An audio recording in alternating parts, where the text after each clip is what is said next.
Hello everyone, welcome to विज्ञान institute. आज हम डिस्कस करेंगे आपसे कुछ फंक्शंस के बारे में। मैंने आपको प्रीवियस वीडियो में ऑलरेडी आपको पढ़ा दिया है one function, onto function, inverse पढ़ा दिया है। अब मैं इस वीडियो में आपसे मैनी वन, इनटू, A1 और इस तरह कुछ फंक्शन आपसे डिस्कस करने वाला हूं, और हो सकता है कि मैं आपको इसी वीडियो में सारे फंक्शन खत्म कर दूंगा। उसके बाद नेक्स्ट जो वीडियो मिलेगी उसमें आपको एक एक क्वेश्चन में आपको अच्छे सॉल्व कराऊंगा, क्योंकि जिस तरह आपको पता है कि इस वक्त एग्जाम का पैटर्न थोड़ा चेंज हो चुका है। बहुत सारे बच्चे सोच रहे हैं कि हमें बहुत कुछ पढ़ने की कोई जरूरत नहीं, क्योंकि MCQ आएगा, MCQ तो डायरेक्ट टिक लगा के बहुत ईजिली कर सकते हैं। ये आपकी बहुत बड़ी गलतफहमी है, क्योंकि अगर आप MCQ क्वेश्चन लेके आ रहे हैं आपके लिए, तो अब ये आपको पता है 4 ऑप्शन में से एक ऑप्शन आपका करेक्ट है, 3 ऑप्शन उसके क्या हैं, गलत हैं। तो आपके उस क्वेश्चन को अटेम्प्ट करने की प्रोबेबिलिटी क्या हो रही है, 25%, क्योंकि 3 क्वेश्चन तो गलत हैं, आप गलत कर सकते हैं, लेकिन राइट क्या होगा, सिर्फ एक आंसर उसका राइट होगा। तो इसलिए आपको अगर MCQ क्वेश्चन मिल रहे हैं तो आप उन क्वेश्चंस को बहुत ही केयरफुली करेंगे। केयरफुली कैसे करेंगे, जब आपका कॉन्सेप्ट क्लियर होगा। आप सीधी बात है, कुछ नहीं आता टिक लगाएंगे, टिक हो सकता है करेक्ट आ सकता है या इनकरेक्ट आ सकता है। तो इसलिए पूरा जो कॉन्सेप्ट इसलिए पढ़ाया जा रहा है कि जिससे कि आप क्वेश्चन कैसा भी क्वेश्चन आ जाए और कितना भी हार्ड क्वेश्चन आ जाए, अगर आपको पूरा कॉन्सेप्ट क्लियर है तो आप बहुत ही इजीली क्वेश्चन सॉल्व कर पाएंगे। इसलिए आपको बहुत ही डिटेल में इस बार पढ़ाया जा रहा है। बहुत सारे फंक्शन आपको पढ़ाए जा रहे हैं। बहुत सारे बच्चे सोच रहे हैं कि हमारी NCERT में इतने फंक्शन नहीं है, तो अब देखो जरूर नहीं है कि NCERT में नहीं है तो आपको बहुत सारे फंक्शन, आपको अदर आपकी बहुत सारी बुकें आपके पास NCERT के अलावा, तो उन सब में आपको फंक्शन मैच कर जाएंगे। तो आप बहुत ही केयरफुली सारे फंक्शन पढ़े हैं। अब यार डिस्कस करते हैं मैनी वन फंक्शन के बारे में। लेकिन नाम से क्लियर हो रहा है मैनी वन। अगर बहुत सारे एलिमेंट्स की अगर सिंगल इमेज है, मैनी वन, बहुत सारे एलिमेंट्स की अगर सिंगल इमेज है तो फंक्शन क्या होगा, आपका हो जाएगा मैनी वन। तो यहां पर लिख लेते हैं late A and B be any two non-empty set। यहां पर आप क्या के बने, 2 सेट के बने आपको, set A and set B, और दोनों ही कैसे हैं आपके, नॉन एम्प्टी सेट है। ना तो सेट A ब्लैंक है ना सेट B ब्लैंक है। A में भी कुछ एलिमेंट गिवन है, B में भी कुछ एलिमेंट गिवन है। देन 2 और मोर एलिमेंट, 2 और more elements of set A has unique image in set B। तो ये क्या कहना चाह रहा है कि अगर 2 और 2 से ज्यादा एलिमेंट्स की, 2 और मोर एलिमेंट्स की अगर सिंगल इमेज है तो फंक्शन क्या होगा, आपका मैनी वन होगा। तो यहां से देख लेते हैं f is a function from A to B। तो इस फंक्शन में आपको डोमेन क्या गिवन है, A, और रेंज क्या गिवन आपको, B। तो यहां से मैं समझ लेता हूं, आपको सपोज मैंने दे दिया ऐसे, यहां पर कोई पर्टिकुलर फंक्शन नहीं लिया, मैंने समझा रहा हूं आपको ऐसे एग्जांपल से। इस set contain 1 2 3 4, set B contain A B C D। तो यहाँ 1 की इमेज, 2 की इमेज, 3 की इमेज और 4 की इमेज आपकी होगी B। तो आपने क्या ऑब्जर्व किया, यहाँ पर 1 की इमेज, 2 की इमेज, 3 की इमेज। अब 3 एलिमेंट की क्या यहाँ पर एक सिंगल इमेज है सेट B के अंदर। तो ये फंक्शन क्या होगा आपका, ये फंक्शन आपका हो जाएगा मैनी वन फंक्शन। बहुत सारे टीचर बहुत सारी बुक में से मैनी टू वन भी बोलते हैं इसको, मैनी टू वन। अब मैनी वन लिख लें, ये भी करेक्ट है, कोई प्रॉब्लम नहीं है। मैनी टू वन और मैनी वन एक ही बात है, ठीक है। आप ये वहाँ इतना कंफ्यूज ना हो कि मैंने मैनी वन पढ़ा है वो मैनी टू वन लिखा हुआ है, कोई डिफरेंट तो नहीं है। तो इसलिए आप बिल्कुल भी ऐसा ना सोचें, दोनों एक ही चीज़ है। तो आपने क्या देखा, 1 2 3 एलिमेंट की यहाँ पर क्या है, सिंगल इमेज, 4 की इमेज है। तो ये फंक्शन कैसा है, ये फंक्शन आपका हो गया मैनी वन फंक्शन। अब लेकिन मैं पूछूं क्या ये फंक्शन आपका ऑन टू भी है।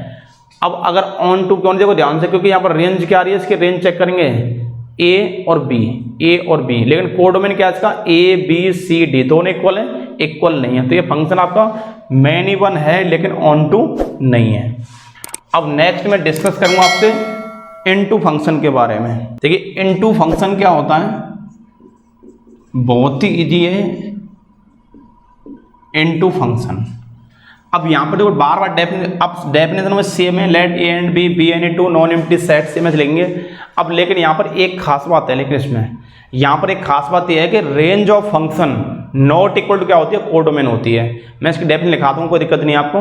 तो यहाँ पर क्या होगा, रेंज ऑफ फंक्शन अगर कोडोमेन के इक्वल नहीं है तभी फंक्शन क्या होगा आपका, ऑन टू हो जाएगा आपका, सॉरी इनटू फंक्शन होगा। ऑन टू तो आपने ऑलरेडी पढ़ लिया, इनटू फंक्शन है आपका। तो देख लेते हैं, let A and B, definition सबके सेम है, थोड़ा चेंज है बस। Let A and B be any two non empty set, non empty set, then each element, देखो सीधी बात है, अगर फंक्शन है तो सेट ए के ईच एलिमेंट की इमेज होना चाहिए। Then each element of elements of set ए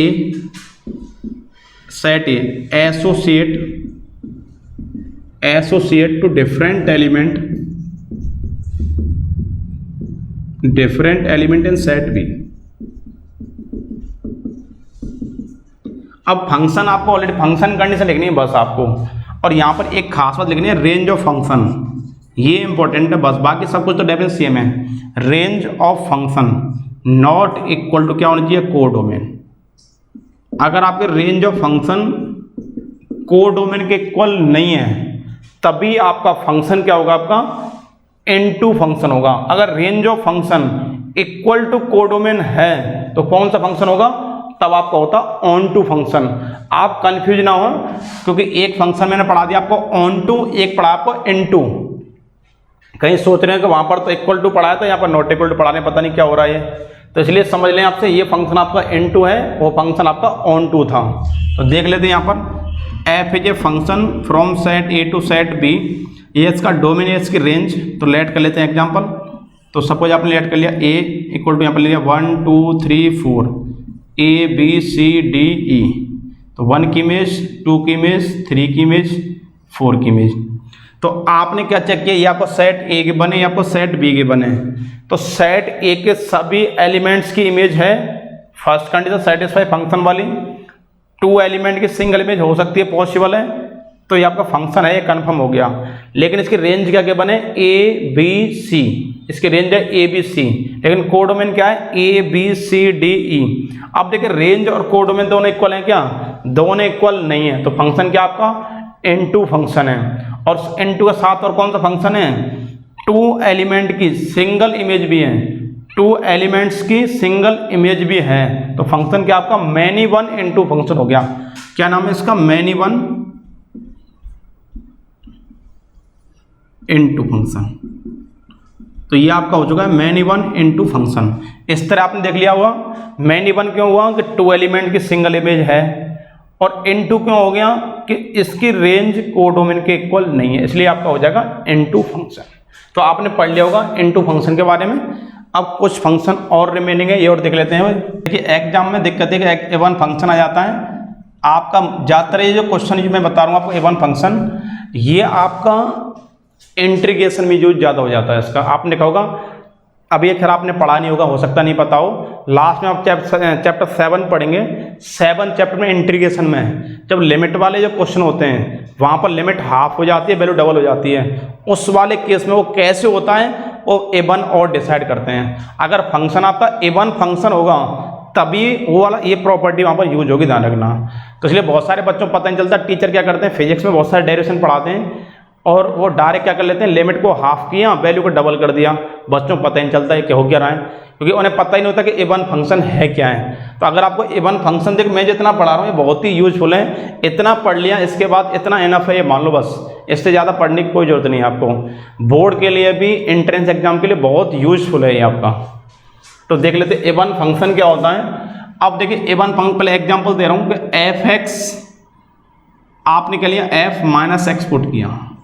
अब ये f(x) था, जहां भी x है मैंने क्या पुट किया, माइनस एक्स पुट किया, और पुट करने पर अगर इसकी वैल्यू भी क्या आ गई, f(x) आ गई।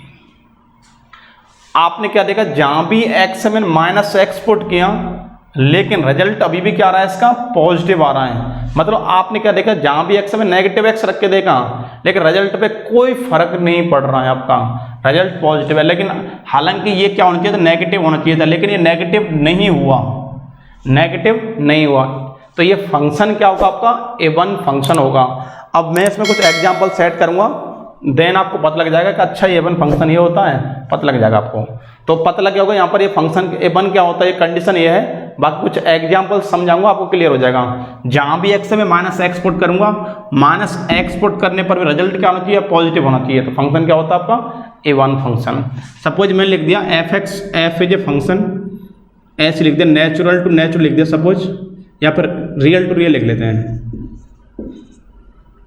और F X equal to given है x4 plus x square plus 1। अब मैंने ऐसी एक एग्जाम्पल रैंडमली ले लिया, कहीं से ऐसी ले लिया मैंने आपको समझाने के लिए।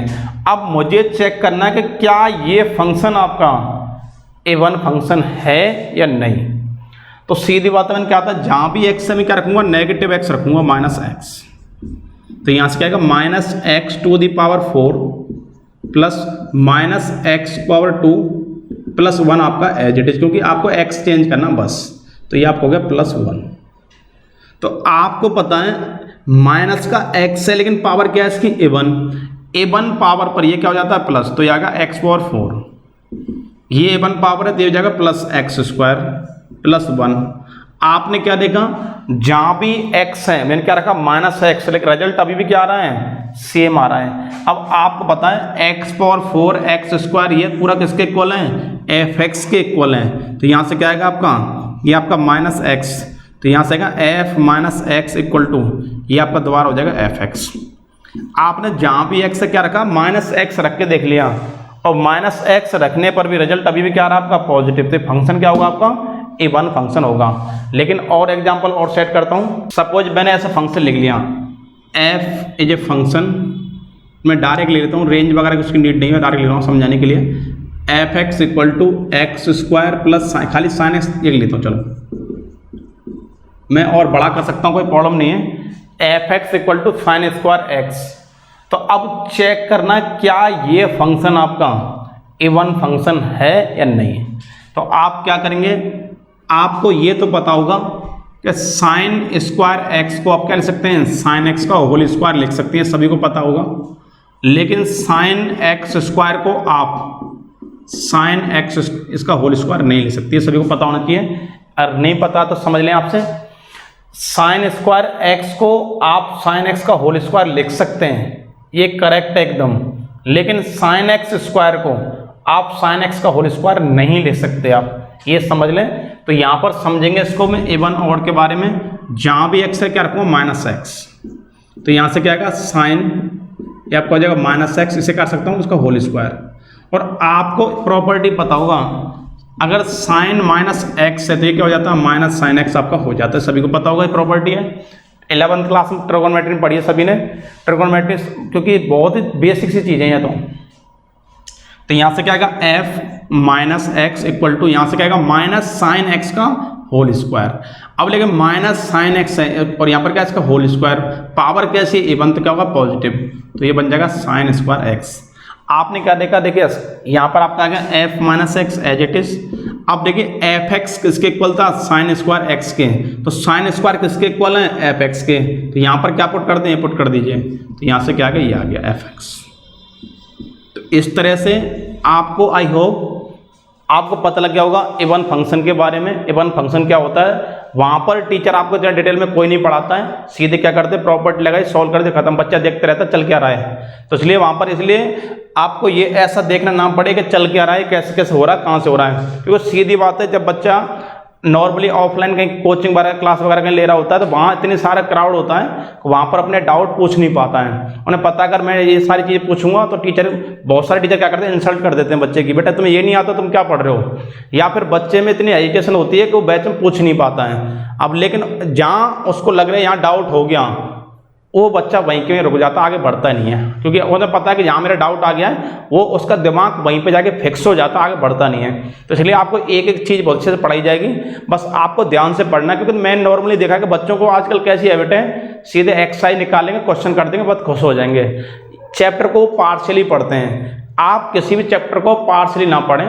पार्शली का मीनिंग ये है कि आपको सपोज एक एक्सरसाइज में 10 क्वेश्चन मिल गए, 10 क्वेश्चन में से आपको पता होता है स्टार्टिंग में 3 क्वेश्चन इस तरह से होंगे, अगले 3 क्वेश्चन इस तरह से होंगे, अगले 2 क्वेश्चन इस तरह, आपको लर्न हो जाते हैं, याद हो जाते हैं, आपको पता होता है ये क्वेश्चन सॉल्व करूंगा, इसके बाद ये आएगा, इसके बाद ये आएगा, आपको स्टेप तक रट जाते हैं। तो आपको इस तरह से नहीं पढ़ना है, क्योंकि इस तरह पढ़ेंगे तो आप बहुत ज़्यादा आगे नहीं जा पाएंगे, क्योंकि आपको पार्शली लर्न है। लेकिन अगर आप मैंने क्वेश्चन थोड़ा टर्न हो गया, आ गया, थोड़ा चेंज कर दिया, उसकी लैंग्वेज चेंज हो गई, डिजिट चेंज हो गई, तो आप क्वेश्चन नहीं कर पाएंगे। तो इसलिए चैप्टर को आप पार्शली ना पढ़ें, पूरा डिटेल में पढ़ें, और ये श्योर है फिर क्वेश्चन कैसा भी आ जाए, कितना क्रिटिकल बन जाए, क्योंकि आपको पूरा कॉन्सेप्ट क्लियर है, आपको ज़्यादा प्रॉब्लम नहीं आएगी। तो इसलिए मैं आपको इतने सारे फंक्शन इसलिए पढ़ा रहा हूँ कि आप ये ना सोचें कि हमको इतने सारे फंक्शन क्यों पढ़ाए जा रहे हैं, इनका क्या यूज है। बेटा फंक्शन मैं जितने पढ़ा रहा हूँ उन सब का आपको यूज मिलेगा आगे जाके। कुछ बहुत सारे फंक्शन आपको 12th क्लास मिल जाएंगे, और बहुत सारे फंक्शन आपको आगे आप पढ़ेंगे, स्टडी करेंगे, उसमें आपके यूज होंगे। देखिए ऑड फंक्शन पता लग गया होगा आपको इवन फंक्शन से ही कि ऑड फंक्शन क्या होता होगा। आपको मैं समझाता हूँ। एफ ए फंक्शन है, आपको अगर मैं -x पुट करता हूँ और रिजल्ट क्या आ गया आपका -fx आ गया,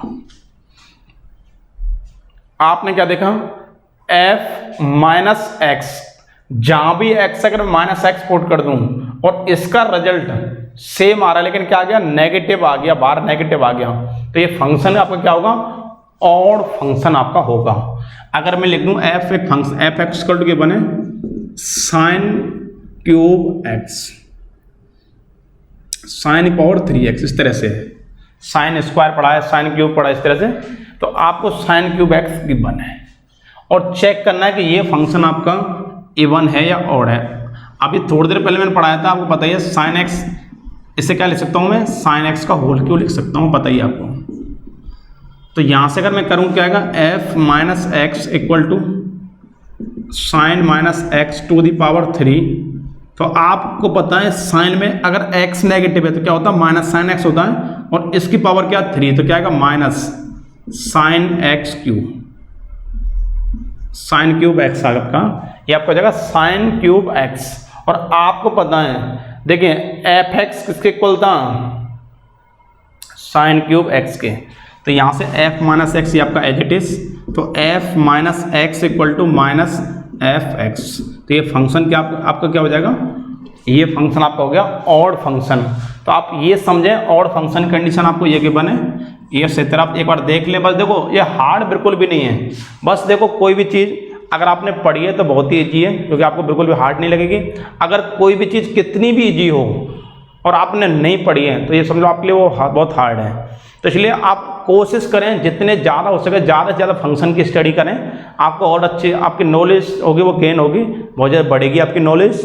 तो इसलिए आप ये ना सोचें कि बहुत सारे अदर फंक्शन आप स्टडी कर रहे हैं, ठीक है। तो इसलिए एक एक फंक्शन को बहुत ही ध्यान से पढ़ें, सारे यूजफुल हैं। हो सकता है आपके अभी यूज ना हो, लेकिन आगे बहुत सारी एक्सरसाइज में बहुत सारे चैप्टर में उनका यूज मिलेगा आपको, ठीक है। तो अब देखते हैं नेक्स्ट फंक्शन के बारे में। ये एक लास्ट रह गया है, बाकी फंक्शन देखो बहुत सारे और रिमेनिंग है, क्योंकि फंक्शन देखो जितने पढ़ते चले उतने कम है, ठीक है। फंक्शन तो कभी खत्म नहीं होंगे, बहुत सारे फंक्शन रिमेनिंग है, लेकिन इतना पढ़ लेंगे इतना इनफ हो जाएगा। तो आपका है नेक्स्ट है ग्रेटेस्ट इंटीजर फंक्शन।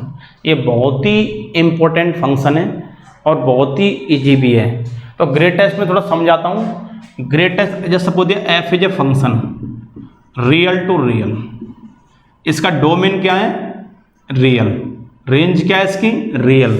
अब इस फंक्शन का डोमेन भी क्या है रियल और रेंज क्या है रियल, और F X equal to greatest integer function को हम इस तरह के ब्रैकेट से क्या करते हैं डिनोट करते हैं एफ एक्स इक्वल टू। अगर आपको इस तरह के ब्रैकेट में कुछ मिल रहा है एक्स मिल गया सपोज, तो ये आपको होता है ग्रेटेस्ट इंटीजर फंक्शन। अब आप कहेंगे ये क्या होता पता नहीं क्या है। अब देखिए ध्यान से, अब यहाँ पर रियल है, अब ठीक है यहाँ पर इंटीजर ले लें आप समझने के, इंटीजर इंटीजर, जिससे आपको अच्छे से क्लियर हो जाएगा।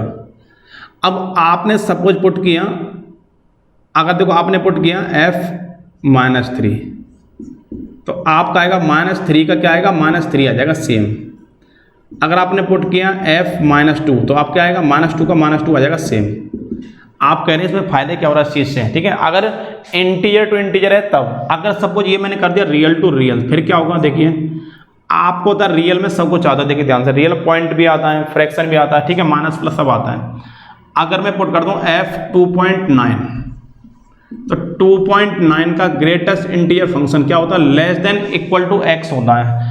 अब ये हमेशा क्या देगा, इंटीजर वैल्यू देगा less than equal to X, या तो इसकी वैल्यू क्या होगी, लेस होगी या इक्वल होगी, लेकिन ग्रेटर कभी नहीं हो सकती। तो इसका रिजल्ट क्या आएगा, 2। अब देखिए बहुत सारे बच्चे कहेंगे 2 क्यों आ गया, मैंने बोला ग्रेटर तो हो ही नहीं सकता, या तो इक्वल होगा या लेस होगा। अब आप होता है 2.9 आपका इंटीजर नहीं होता है, तो इंटीजर क्या होता है इसमें 2, तो इसका रिजल्ट क्या आ गया, इसका 2 आ गया, क्योंकि या तो वैल्यू इक्वल देगा या लेस देगा। अगर मैं नेक्स्ट पुट करता हूँ, मैंने सपोज किया 3.1 पुट किया, तो 3.1 का ग्रेटेस्ट इंटीजर फंक्शन क्या होगा, 3 होगा, क्योंकि ये वैल्यू क्या होता या तो लेस देगा या इक्वल देगा। तो यहाँ पर आपने देखा अगर मैं इंटीजर वैल्यू पुट की तो रिजल्ट भी क्या गया, सेम इंटीजर वैल्यू दे रहा है। -2 पुट की है तो रिजल्ट भी क्या गया, -2 आ गया। लेकिन अगर आप पॉइंट में दे रहे हैं कुछ, लगा 3.1 दी वैल्यू पुट की, तो रिजल्ट क्या रहा है इसका, 3 आपका देगा। मतलब आपको जो यहाँ से जो रिजल्ट जो मिलने वाला है वो क्या देगा, वो इंटीजर वैल्यू देगा less than equal to X. X की आप जो वैल्यू पुट करते हैं या तो उससे कम होगी या उसके इक्वल होगी, लेकिन ग्रेटर नहीं होगी, ध्यान रखना। तो ये आपको पता लग गया ग्रेटेस्ट इंटीजर फंक्शन क्या होता है। एक बार इसकी डेफिनेशन और देख लेते हैं। आपने ग्रेटेस्ट इंटीजर फंक्शन आपने ऑलरेडी पढ़ लिया इसके बारे में, लेकिन मैं थोड़ा इसकी डेफिनेशन एक बार और बता देता हूँ आपको, जिससे पता लग जाए इसके डेफिनेशन वगैरह क्या है। कि बहुत सारे बच्चे क्या करते हैं, डेफिनेशन भी नोट करते हैं, अच्छे फेयर नोट्स बनाते हैं। तो आपको जितने फंक्शन पढ़ाए जा रहे हैं सभी का फेयर नोट्स बनाएं, क्योंकि आपका बहुत ही यूजफुल है। क्योंकि आपने आज ये वीडियो देखी और इसमें कुछ फंक्शन आपने स्टडी किए, आज आपको ये लर्न है, आज आपको याद है, लेकिन हो सकता है आपको कुछ काम पड़ रहा है, हो सकता है फिर वीडियो सर्च करेंगे। तो इसलिए आप पूरे नोट्स बनाएं, ये आपके बहुत ही यूजफुल होंगे और देखने वालों को लगेगा आपने बहुत ही इफेक्टिव नोट बनाए। ठीक है, नोट्स देखिए। अब यहाँ से क्या कराएं, the function y equal to F X equal to this. अब देखिए ये जो नोटेशन किसका है, ये आपका ग्रेटेस्ट इंटीजर फंक्शन का, मैं आपको ऑलरेडी बता दिया किस तरह से वैल्यू निकलती है। Is called greatest integer function where, ये जो नोटेशन है किसका, greatest integer. Is greatest integer function, या वो ग्रेटेस्ट इंटीजर है less than equal to X. इसका जो रिजल्ट हमेशा जो निकलेगा या तो इसकी वैल्यू एक्स के इक्वल होगी या उससे क्या होगी, लेस। मैंने आपको ऑलरेडी बता दिया इसके बारे में। जैसे मैंने 3.1 पुट किया था, लेकिन रिजल्ट क्या रहा, 3.1 का क्या रहा है, 3।